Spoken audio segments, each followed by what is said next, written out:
ते कसं आम्ही पण आता फर्निचर बनवायला देतोय ना, तर बोलली सेम सिरीजचे सगळे फ्लॅट बघून घेऊ. कसं एक आयडिया येते ना. आता खाली गेलेलो, आता तुमच्याकडे आलो, आता तुमचं झालं की वरती जाणार. हे मला बोलतात, "अगं काय लोकांची सुट्टी आहे, लोकांची पण आपली आपली कामं असतील." म्हटलं आपल्याला पण तर आजच सुट्टी मिळते ना, 5-5 मिनिटं प्रत्येकाकडे जाऊन येऊ, कितीच वेळ लागणार आहे. "अहो, त्यांनी ह्या भिंतीला केलं, यांनी बघा ह्या भिंतीला केलं ना, म्हणून मोठं वाटतंय."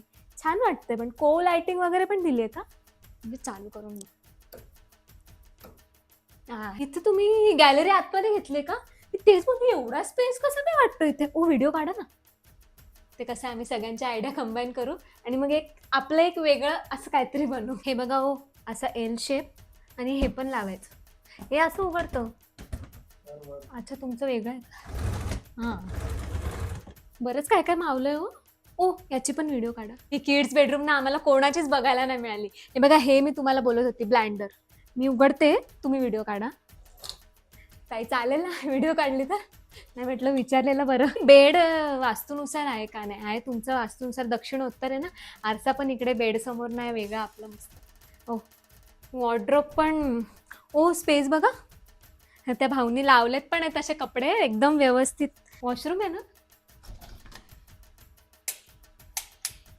वॉशरूम पण तुम्ही बनवून घेतलाय का? ओ इकडे या जरा. ते 7th फ्लोअर वाल्यांचं बघून गॅलरी आपण पण आतमध्ये घेऊ. आता एवढी झाडं लावता येतील का गॅलरी आतमध्ये घेतल्यावरती? तुम्ही छान लावलेत पण कढीपत्ता, मोगरा वगैरे. मोगरा तर माझं खूप फेवरेट आहे. सॉरी 5 मिनिटं सांगून आम्ही 1 तास घेतला. ते कसं आहे ना यांच्या ओळखीचा कारपेंटर आहे. तर त्याला व्हिडिओ दिले ना तर तसंच्या तसं बनवून देईल. ते म्हणतात इंटिरियर वाल्याला नाही द्यायचं. एवढे पैसे घेतात.